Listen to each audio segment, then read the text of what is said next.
here, we always start any of our proceedings with the Deepa Rambam, and I'd like to invite our special guests to do the honors, please.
A quick, stats. What's the mix of this crowd?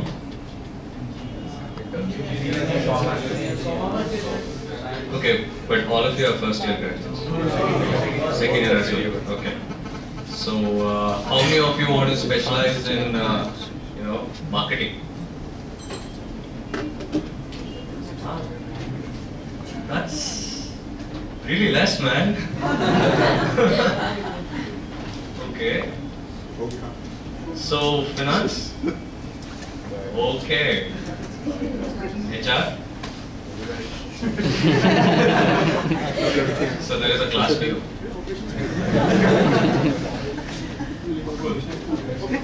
Okay. Okay, operations, systems, what else? Operations. What else is there? I don't know. General husbandry. Okay. Before I start off with Cusp concepts, I want to introduce myself. Ms.Phalgun. I was a graduate like you guys 6 years back, and well, this is one of the quotes which I kind of get up and read almost every day. How many of you have seen the movie Lawrence of Arabia? Okay, nice background music too. Sorry about that. Oh, that was yours, sorry.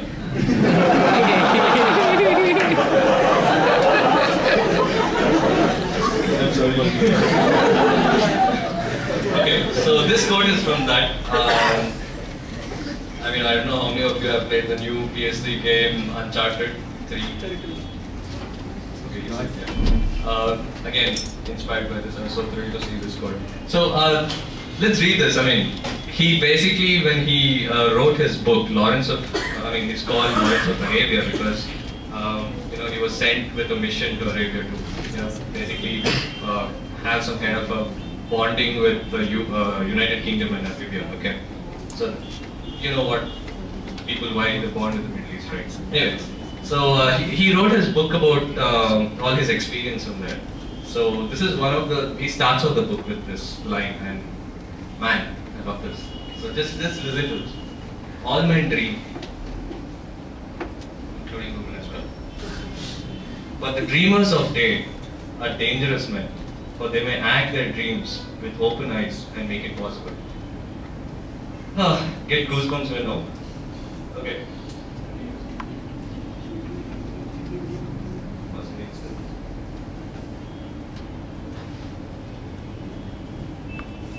Okay. Yeah.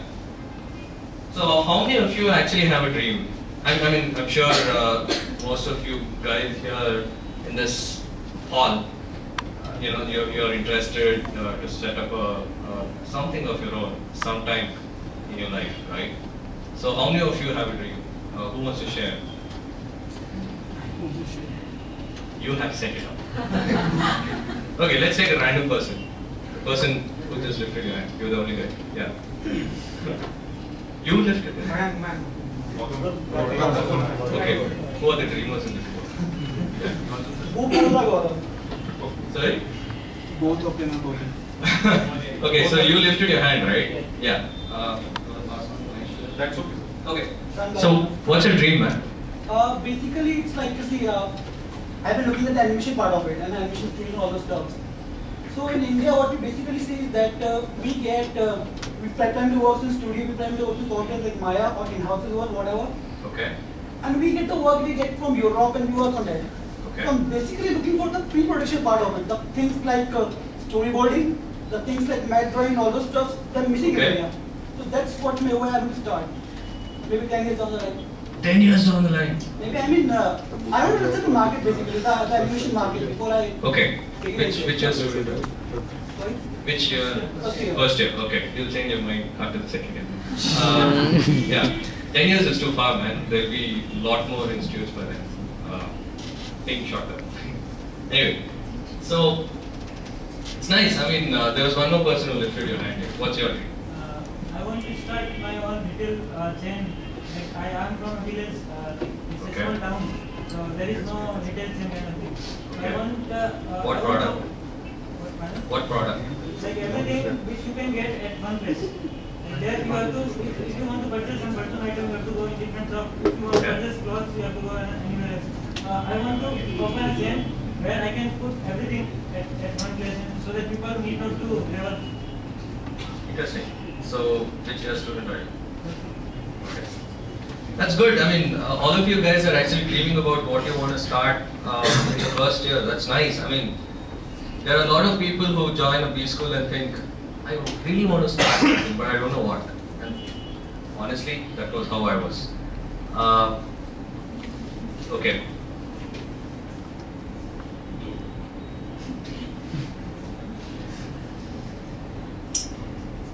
Okay. When he asked me to talk about, the whole spirit of entrepreneurship and setting up Cusp concepts, and I was thinking, you know what, I could seriously just take a book and see, okay, 10 points to remember about entrepreneurship, right? You just Google, you'll get millions of sites. Then I realized, you know what, let me share my experience. Up to you if you take it or not.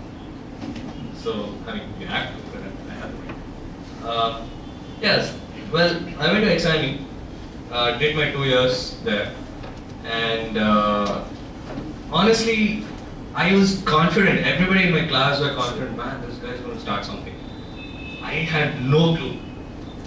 And everybody was like, hey, you should start a design studio. You're damn good at advertising. Start an advertising studio.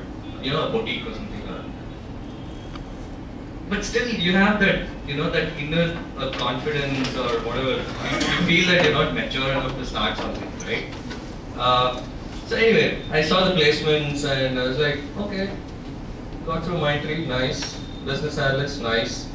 Got to work with Hollywood studios, helping them in the marketing, streamlining their marketing operations and stuff like that.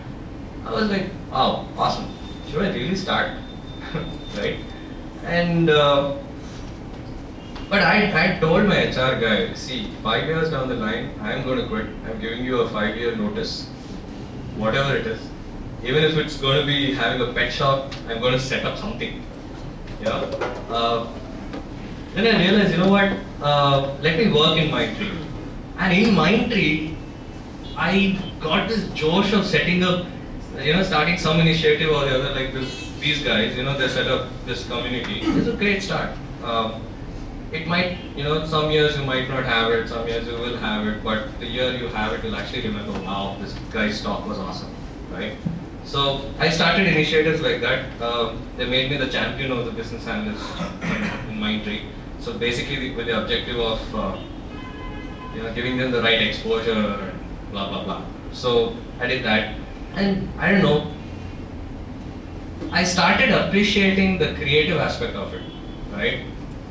We started sending out email newsletters, which was not the typical table kind of a thing which you get, more fancier stuff. And I was like really thrilled with this. Wow, I love this, sharing of information and stuff like that. And was actively part of that. And then I started the photography club. And I don't know if you guys know Subrata Bakchi. Okay. So he's an avid photographer. So he was like, man, this is awesome, you should do this, we'll put the photos, the winning photographs would go on the staircases and blah blah blah. I was super thrilled. I was like, wow, photography is so cool. And then I realized, you know what? That's where whatever my mind was going towards. I realized that I was really able to express my thoughts and communicate it through photography or graphic design or whatever, right? If they had to make a poster, they would come to me. Phalgun, please, we need it overnight. I'm like, okay, do something, and the director would love it and all that. I'm like, okay, interesting. In such a short time, I could produce something like this which people actually like. So I realized that, okay, I was creative somewhere. So that's when I started thinking, after 5 years in Mindtree, I realized, okay, let me draw some kind of a Venn diagram. So that's when I did this. Okay, before I get there. There were a few things which I call the culprits. I don't know if you can see it, but anyway. How many of you are registered on Twitter? Wow. That's awesome. Okay. So you know how Twitter works, right? It's not like Facebook. Facebook is like very limited to your friend list or whatever. But Twitter is where you can consume a lot of knowledge, right? And I set up, I registered in Twitter, in the initial stages when they said Twitter is a big thing, that I registered. And man, I went mad. I started following all these guys in the Silicon Valley, the real Silicon Valley in California. The guys who invented Twitter, the guys who invented LinkedIn, and all the other startups, Engadget, blah blah blah. And I was thinking, why isn't any of the companies in India doing anything, so much, which is so much fun to work with? Why are we always stuck behind one stupid milestone where we have to like, oh man, customer is saying there's so many bugs, oh shit, we are going to work this weekend, right? We're always in that kind of this thing. And the worst part was, we were actually working on a project with India Today, and we had to develop 27 websites for them. And they had a simple requirement, which was they wanted a mobile site, mobile version of the site. Okay, I mean I'm a bit of a techie as well, so honestly, it's very simple to set up a mobile site, and you don't need 18 months to set it up. And that's what Mindtree proposed. And that was the time when I said, okay, you know what, dude, I'll give you my phone number, contact me, and I'll charge you like way lesser than what Mindtree charges. And anyway, so some of the culprits, and podcasts. How many of you actually listen to podcasts? If you have a Nokia phone, it makes it even more easier because it downloads podcasts during the night. I mean, Apple, you have to like sync it up with your computer for iTunes and all that. But I think now they have the overhead. Whatever. So there are a few podcasts which I used to listen to. One was with respect to photography. One was with respect to technology. It's called Twit, This Week in Tech or something. I don't know how many of you have heard of it. It's brilliant. And there was one more thing called Media Bites, where he would just give like this 1-minute podcast about the latest developments in technology, in social media, and stuff like that. So all these three things, right, it kept drilling into my head every day. I'm like, man, I've got to start something. So I call that the culprits. I mean, I don't know how many of you actually use Twitter or listen to podcasts, but trust me, there are some podcasts which are brilliant. You'll totally love it. Oops. Yeah. So basically I mapped out,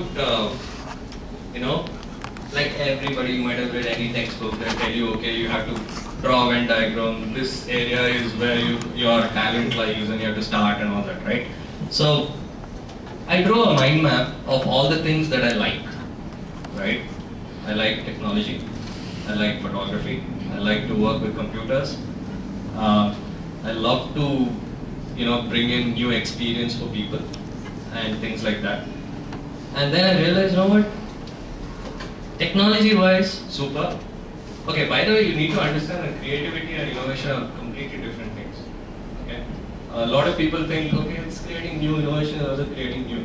It's different. You don't look at a painting and say, oh, very innovative, right? You always say it's very creative. So, innovation is about how you're going to package the final service offering. So, I'll get back to that when I talk about Cusp concepts. So this was one thing which really, guides you. When you actually get these loads of ideas, one day you get up in the night and have this eureka moment of, oh man, I'm going to set up this, it will have this, it will have that, and stuff like that. You'll see that all these ideas are just going in random directions. There is no interconnection between those ideas. How do you get that interconnection? You draw a mind map. How many of you know how to draw a mind map? Okay. Okay.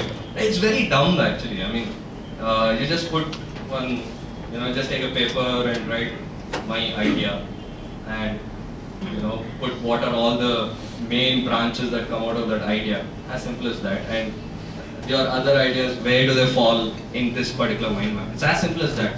Trust me, in brainstorming sessions, it actually brings a structure into your, the whole, whatever concept you're working on. Okay, before I get here, tell me if I'm boring you guys. You're sure? Okay. How's the time? Okay, good. So, like every business, I was searching for a gap, right? I mean, you don't make money if you don't find the right gap. If you're going to set up another E-zone or a, fresh or whatever, you're competing with another one. But I was trying to find a gap where it's something like a niche area where you can really catch the cow. So one thing that came to my mind was weddings. Man, you won't believe it. In past 18 months, there's one industry which it never gets affected by inflation.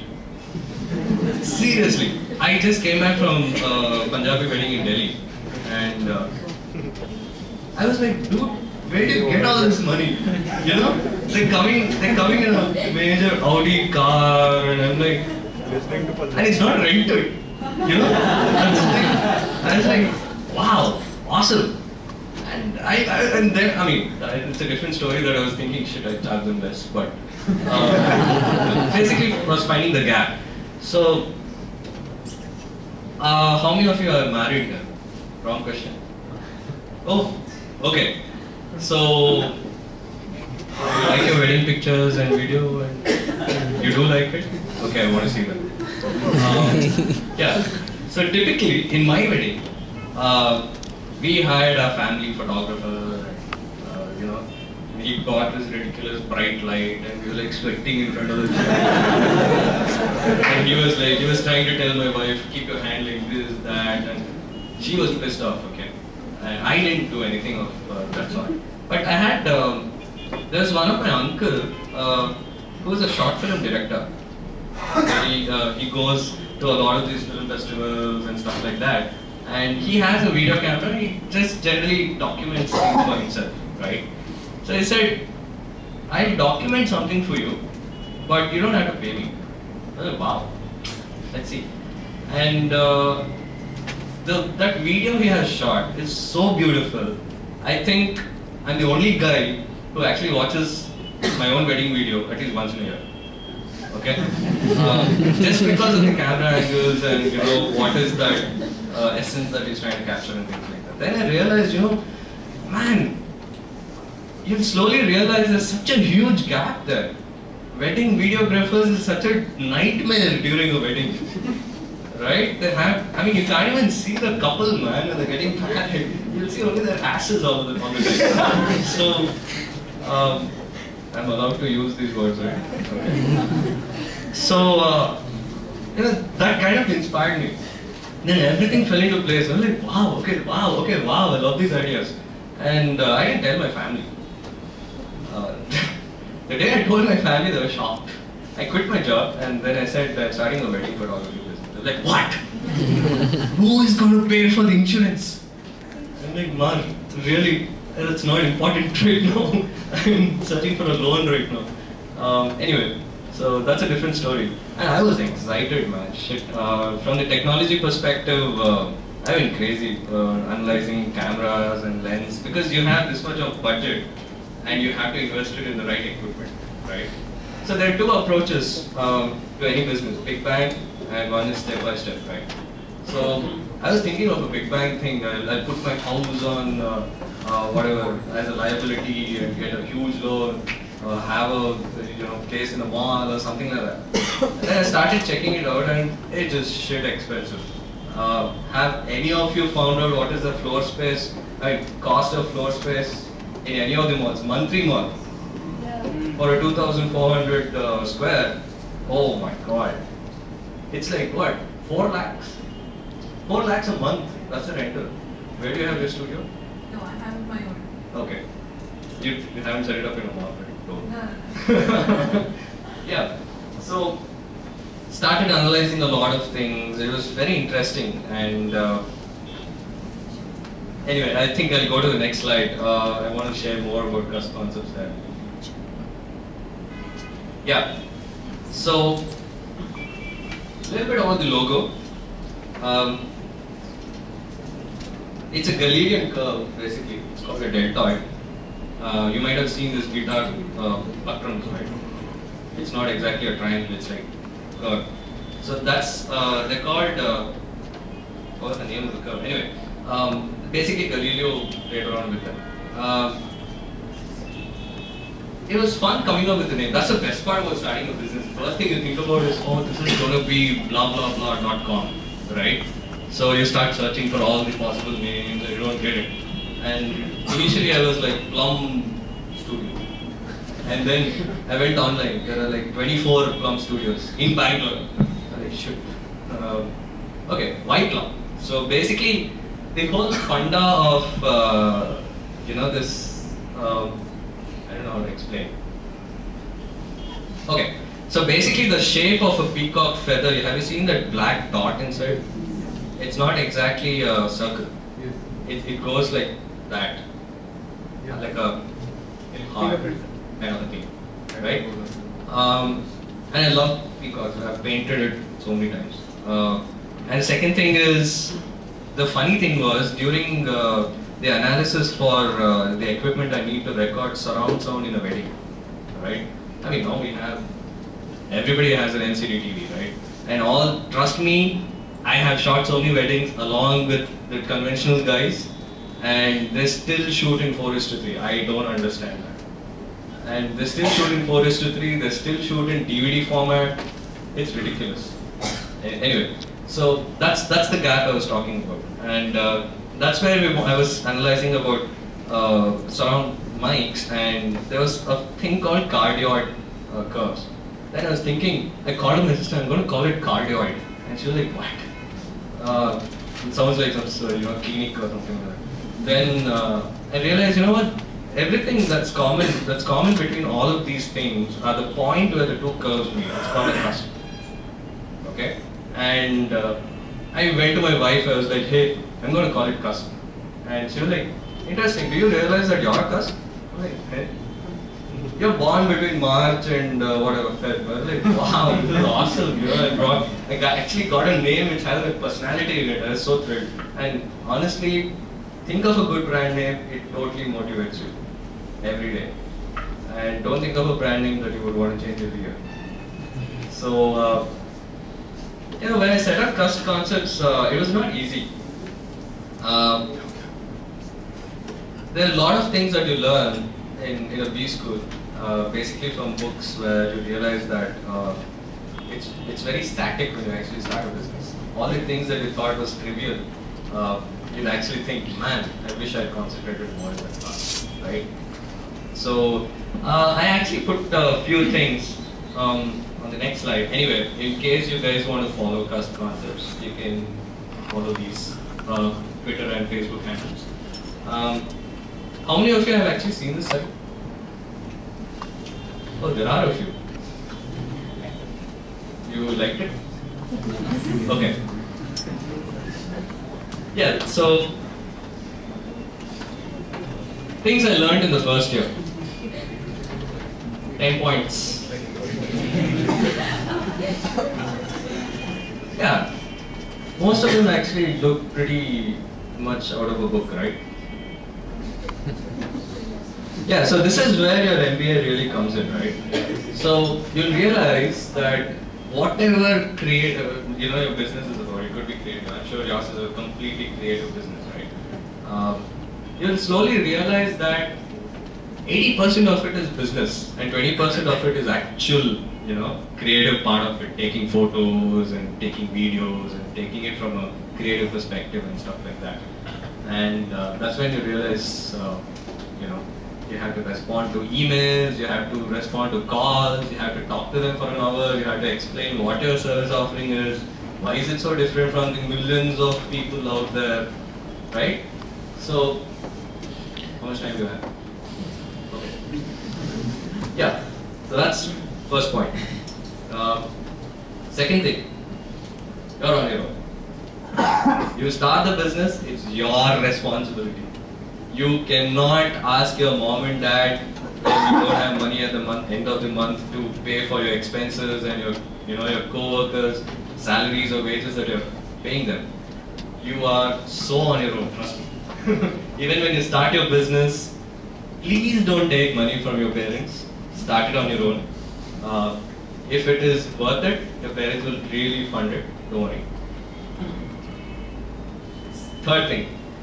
Okay, you have to consider it as a non-profit setup because trust me, in the first year you won't have any money. Because you slowly realize that, oh, I want to improve this part of it, or I want to buy more equipment, or I want to buy something or the other, right? It keeps going there. So if you guys are thinking I'm going to be a millionaire at the end of the year, bad ops. You will have to shell out a lot of money, try improving the business offering and stuff like that, get other things that will improve the experience and stuff like that. Yeah, you and the client. When I quit Mindtree, one of the vice presidents of one of the verticals, he came to me and he said, you're leaving an IT company and you're actually sacrificing all the client interaction. I was like, you have no idea how much of client interaction I have over here, right? I mean, it's so different. The thing is, it's very important to set expectations with the client, right? I mean, you might be very confident about what you have, what you can do, you're sure that you have amazing skill sets, amazing equipment, whatever comes out of that is going to be brilliant, but you have to set your expectations. And all those things which goes with, before I do start that, how many of you have worked in a company before? Okay, so you know how important email interactions are. It's as good as signing on a paper, right? Very important. Whatever interaction you have on phone, put it on email. Get a confirmation from them because it really helps at the end. It hit me really hard. I think third month, one of the weddings. I was like, shit, I wish I had confirmed this before. So that's one thing. Second thing, you and the team. So, I mean, all books will tell you that you have to have the best team, choose the best people, blah, blah, blah. Okay. The biggest pain point is keeping them, or, you're super passionate about what you want to do, right? Because you set it up. But expecting your team to be as passionate as you are, it's not easy. He has to come from the same, he or she or whoever, has to come from, he has to understand the same things and have the same feelings and, whatever. So, very important, when you join NMIMS or whatever, it was nice that you kept saying, welcome to the NMIMS family. That's cool, and you're still in the first year. Nice. I hope you keep it that way. Anyway, so things like that, right? When you go out, you might have hired a second shooter, or you might have hired somebody on contract. because the other person is sick or he can't come or stuff like that. You will definitely have things like that. You will definitely have to hire contractors to outsource it, right? So keeping them, having the same experience, like because they are going to be the face of Cusp concepts or whatever company you start. So you need to make sure that they are, there's a good assimilation program, but obviously you can't have it in the creative industry. You can't say, hey, you tattoo guy, you better do this right and all, right? Okay. Next is you and the brand. Many times you actually, most of the service offerings or most of the assignments always don't go the way you expect, right? Sometimes there will be one screwed up assignment because you're not responsible of it, for that screw up, but some guy somewhere, some assistant would have screwed up something and they have this really bad overall experience. That time you can't go to the customer and say, oh, he did it, right? You are representing the brand.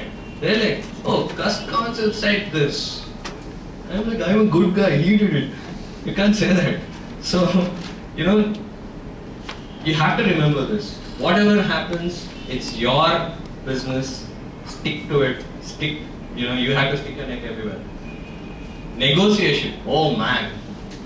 Any service offering, any product offering, they negotiate like crazy. Even if you say this is the price on the board, they'll still come and say, can I get it for 1 rupee less if I order 10? Right? So negotiation skills, man, you really need to consider all the tricks in your book for negotiation. Always have the upper hand, that's all I can say. If they start acting smart, you have the upper hand of saying, I'm not going to do it. As simple as that. You can't do it for peanuts because you have a business to run. As simple as that. So initially, trust me, when you start a business, you will get a few assignments and you'll be like, oh man, these assignments are the things which I've been looking for. This will be like seed money and all that. But be very careful. There can be a very painful experience down the line. Okay, so analyze, keep the whatever concept of your business clear in your head when you say yes to a customer. Okay. Conflict resolution. Yeah.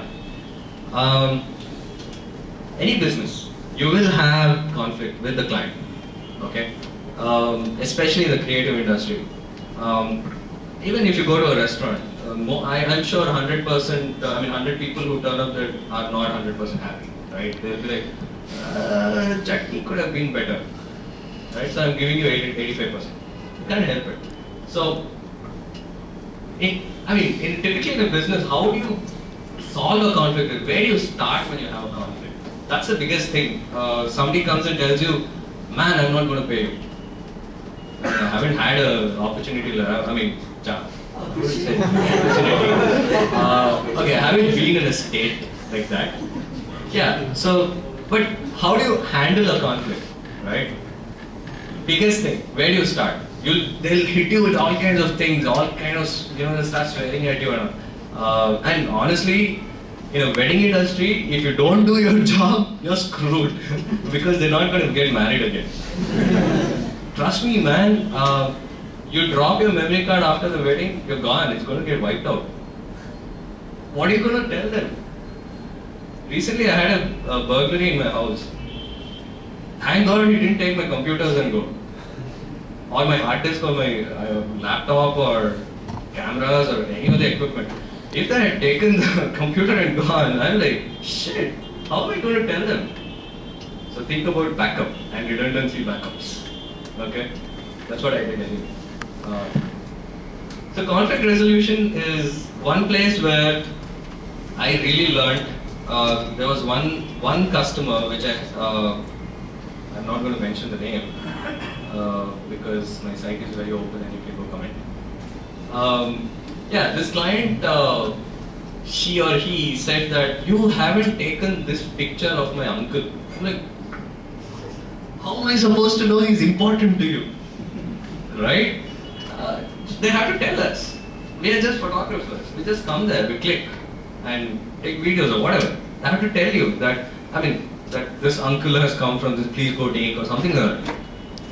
So I started in a very simple way.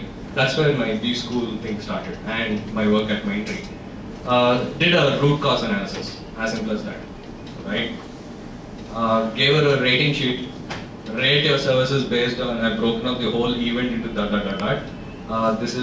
these are the people who have worked on the assignment, and these are the number of hours and whatever, rate it, and this is what you'll pay. That's fair. You pay for what you're satisfied for, right? So, always remember when you're at a conflict, don't be disappointed. Don't feel like, shit man, I'm going to stop it. I'm not going to do any more weddings or any more assignments or any more projects just because of one pain in the ass client, right? The easiest way is in conflict resolution, start with an RCA. That's what every IT company does as well. So yeah, there's something called an RCA report that people actually work on. Okay. Last but one. Learn to say no. I'm a guy who cannot say no. When this guy called me up, I'm like, yes. You know, I just don't know how to say no, and that's seriously my weak point. Sometimes, I'm honest. So sometimes, you have this major interaction with the client, you come so close to signing the deal, and then that person will have an issue. Honestly, in any business, right? You're so close, and you are thinking, man, this is going to be an awesome project, and blah blah blah. If I get this, I'm going to get this fund. I will do this, that, and you would have thought of a lot of things, and all those things are holding you back. And when that guy starts acting smart, you don't know what to do, right? I've learned this, say no. And get over it. It doesn't matter if it's a wedding in Goa or wedding in, what is that place? Okay, I forgot the place. Anyway, yeah, it was actually in a hill station, close to Himalayas. Anyway. No, I forgot. Anyway. So I had to say no because it just wouldn't work out. Profit-wise, it wasn't working out from the clients. The guys who are working with me, they're like, do I have to come there? It's cold in that place. I'm like, so? But still, you have to consider your teammates, whatever they're saying, right? So I still wanted to do it because it's going to look good on my portfolio. But I had to say no because it just wasn't working out. Last, please, how much ever you're depressed, even if you hate your breakfast when you go to your assignment, smile. Whatever it is, smile. Trust me, it helps big time, not just for yourself, not just for the clients, even for your teammates. I would say it's a huge leadership trait. I'm still back. Okay, I think I spent a lot of time here. Okay, after seeing the success of Cusp concepts, honestly within the first 1 year I had no time to think about anything else. I was only thinking about the operational part of it. Is this tickets booked and stuff like that. And I just didn't have time to think about anything else. Recently I set up these two initiatives which are doing pretty good, I thought. See, it's basically a crowdsourcing initiative. BLR Jam is basically about Bangalore jams. I realized that first thing that you do when you're stuck in a jam is pull out your phone and go to Facebook. Most of it. And there were so many people who are actually tweeting things like, I am stuck in MG Road or stuck in Indira Nagar, whatever, hate this Bangalore traffic, hash Bangalore, hash traffic. Okay, but it was going nowhere. Who are they sharing with? Right? So, I found like millions of guys doing this. Then I realized it's so much more cooler if you know where to, if you know that there's a jam in some place, okay, you'll at least be prepared for it or at least think of a different route. So, this was a simple initiative, nothing major, just use all the available technology. A person basically can follow this Twitter handle, okay, or Facebook handle, and every time, I mean, I caught hold of these few guys who are basically tweeting Bangalore traffic things, right? I told them, okay, instead of putting hash Bangalore hash traffic, just put hash BLR jam, right? So every time these guys are stuck in traffic, they would start tweeting and hash BLR jam, and it started growing. You know, this guy would share, and a lot of his friends would join, and his friends would join. It became kind of viral. So within 3 months, I think I got around 450 guys. And trust me, I mean, I'm not getting any profit out of this, but it's a simple thing. I thought it'll really help. If you guys are interested, you can also log it. And the funny thing was, traffic police, you know how they work, right? I mean, they come in like at 10 o'clock and leave by 12:30 and go for lunch for 4 hours, come back. And these are the guys who are actually reporting traffic jams. Impossible. Sorry. Even they were asking, so how do you do this? How is it, you know, it's actually a self-sustaining thing. It all works on its own. Excuse me.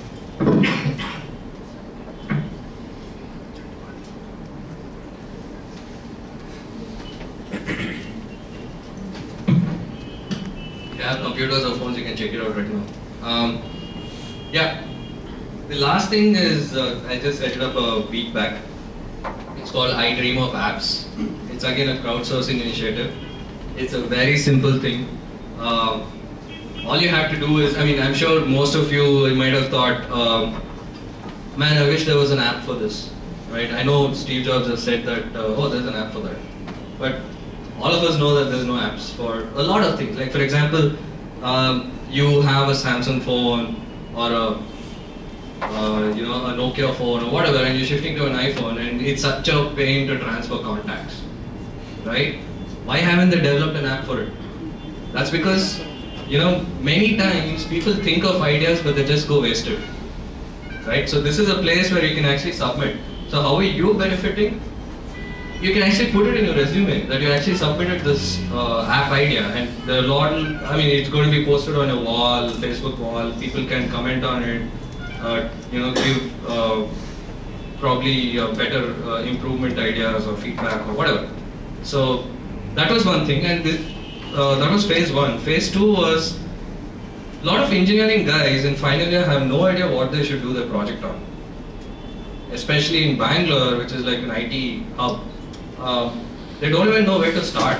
So they can actually come here and get an app idea and start developing. It's completely, you know, what do you say, it's free. Your idea, it's only for people who want to share their ideas for free, not people who want acknowledgement or money or stuff like that.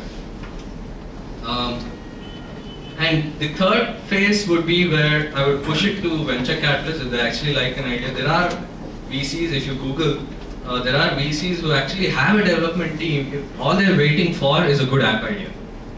So if they get a good app idea, they will actually develop it. And if they're really happy, they will pay you a lot. So that's the funda of I Dream of Apps. I'm very excited about these crowdsourcing initiatives. You can check it out. This is still under development, will be up when I have time next. I would really like to show you my website, cuspconcepts.com. Do I have time? Okay. Before that, I guess what really gives you the kicks is the Google Analytics behind it. The best thing about setting up a business or anything, website or whatever, you need to get feedback, right?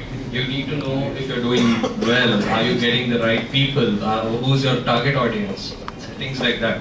Where is your traffic coming from? So I just want to show you this. How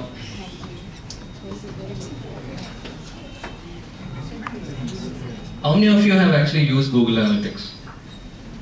You worked before? Yeah. Okay. They've improved big time now. You totally love what they're doing now. Yeah, so what you're seeing here is a monthly breakup of people coming to my site. What I really want to show you is this traffic sources.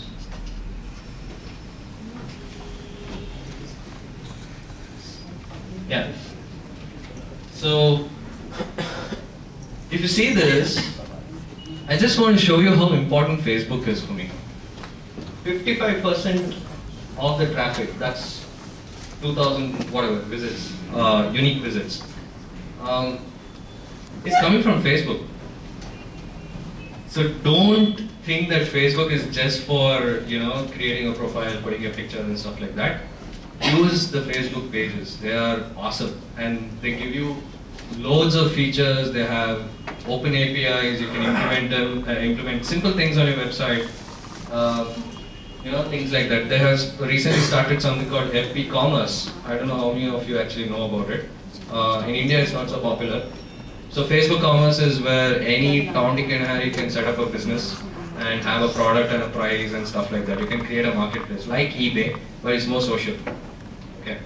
So if you're starting a business, make sure even before you set up a website, set up a Facebook page. It's awesome.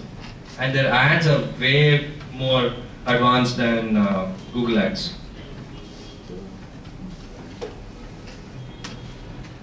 Yeah. So anyway, in Google Analytics, it gives you all the details, man. Which phone are they using? What's the demographics? Where are people coming from?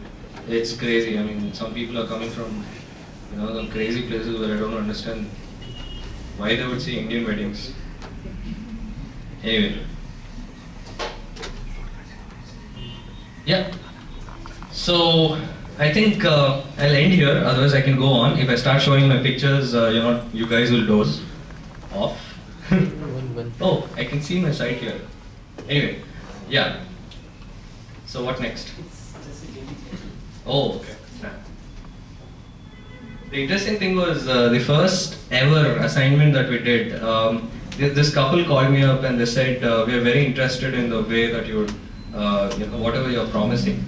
And I was like, wow, awesome. Okay, this is the first client and all that. And I did we spoke and we negotiated, blah, blah, blah. And on the day when I had to do the casual shoot, we do something called a casual shoot. We take them to a nice resort or a nice place. Because these are the pictures that you really remember and probably put as wallpapers or something, right? So, both of them came to my studio and she told me that she's blind. I was like, I mean, that's my first assignment, right? And I'm like, how am I going to shoot? Because my whole, this thing is, you know, I'd like to interact with the couple, right? And she said, she's actually blind and she actually chose me. And she was like, I want you to do my wedding as well. I was like, wow, this is going to be a challenge. And my heart would really sink every time I would ask her to look at the guy or something like that, you know. I don't like it when people look at the camera and like, smile. So, sorry. So, I was telling her to look away and I told her to look at him and she looked somewhere else and I was like, nah. So, it's fun. You meet a lot of people, interact, very sensitive, especially this particular one is, this particular business is very, very personal to the people, right? To the couple. So, it's interesting. A lot of things I've learned. And a lot of things to implement still. So I'd honestly like to get some critical feedback, not oh wow good and all that. Critical feedback, things like what could have been done, why don't you do these? We had actually a second part of this. Oh, we do that there? Okay, cool. Let's do that. Hope you enjoyed it. Thank you, Phalgun.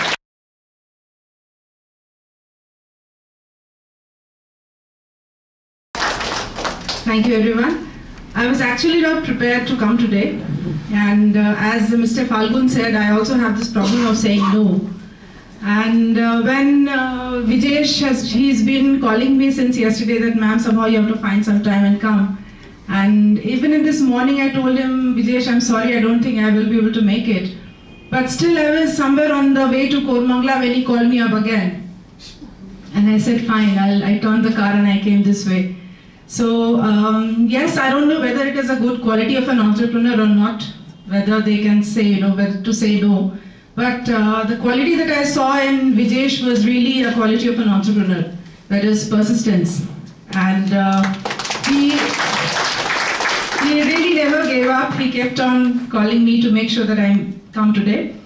I will just quickly, because I think Mr. Phalgun had given you a wonderful, insight into how to start a company and the various things that he had gone and the person. I mean, it was wonderful, I must say, because we have always been hearing to a lot of people, but this was really a very, very personalized, I would say, and very a different side of the story that we saw. Coming to NEN, as the name suggests, it is called National Entrepreneurship Network, and this is the largest network of entrepreneurship in India. I would say now it is, of course, spread into other countries.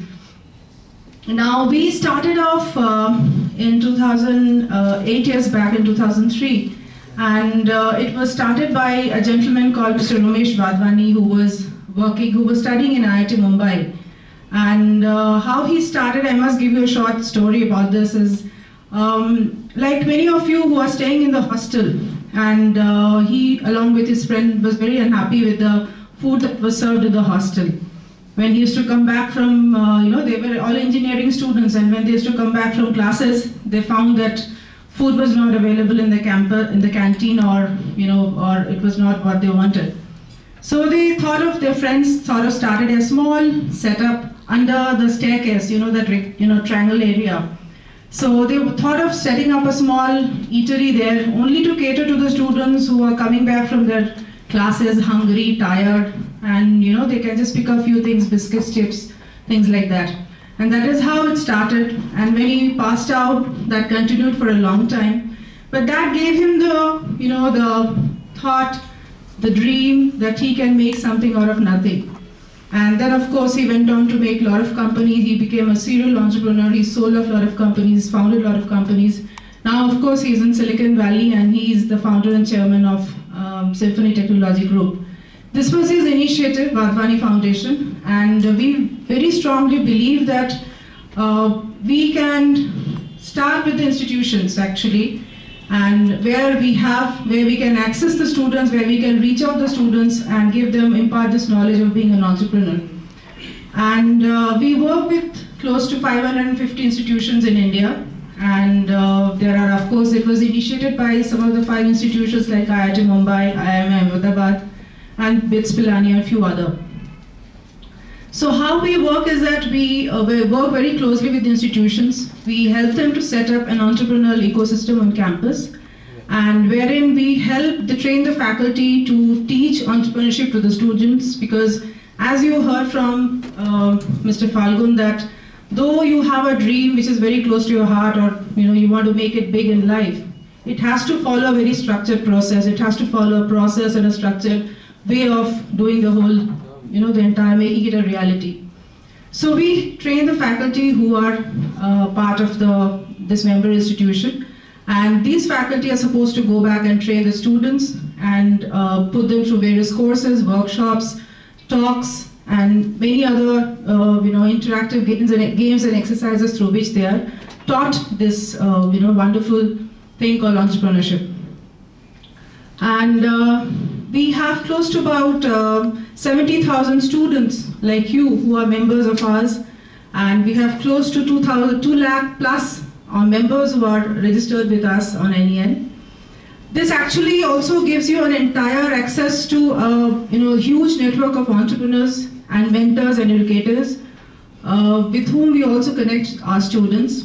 And when we have got students who have a startup while they're studying in the colleges, and we put them across to various mentors like Mr. Phalgun or any other people who are from the industry, connect them to the mentors, and they are guided through various processes as to how to take it forward. This is briefly how we work with institutions. We also help the individual entrepreneurs to get them funding and all that. And of course, as he said that usually he talked about that, don't borrow money from your father or family. But we normally say that when you start your business, if your investment is not too high, start with, there are 3 F's that we talk about: friends, family, and fools. And of course, now the fool has got another dimension where we say father-in-law. So there are ways. If you have a dream, if you want to make it big, don't wait. As he said, he asked one student who said 10 years. Don't wait. If you have a dream, start immediately. And believe me, there is no time limit, or there is no time frame, or that doesn't really have to be. You have to be of that particular age to be an entrepreneur. It could be 18, 40, or 80 also. So then, of course, comes to the funding part. There are many funders who are there to help you. You can start with the family, or if you have a big investment, you can go for the angel funding or venture capitalists. We also help students or the institutions to get funding through Department of Science and Technology and various other funders with whom we work. So NEN actually is there to give maximum support to the institutions and the students. And we are working very closely with your institutions to make sure that we can become a member, we can work together. So that's all it is. I think we will, if time permits, someday we will have another round of interaction with you all. And I don't want to take much of your time. Thank you very much for inviting me here and sharing a few thoughts with you. Thank you very much.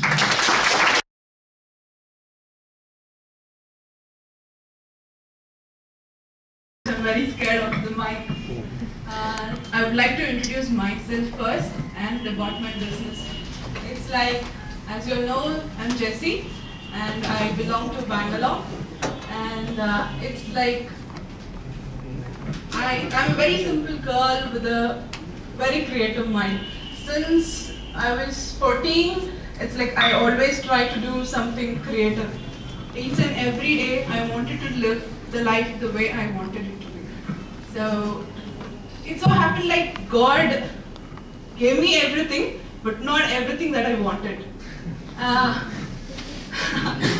So it's like since the age of 16, I started working along with these IT companies, and my qualification is like I've done my B Pharmacy, which is nowhere related to IT, neither the tattooing thing. So it's like I started working along with Airtel first, then I moved on to HP, and then I was with Accenture, and my last company was AOL.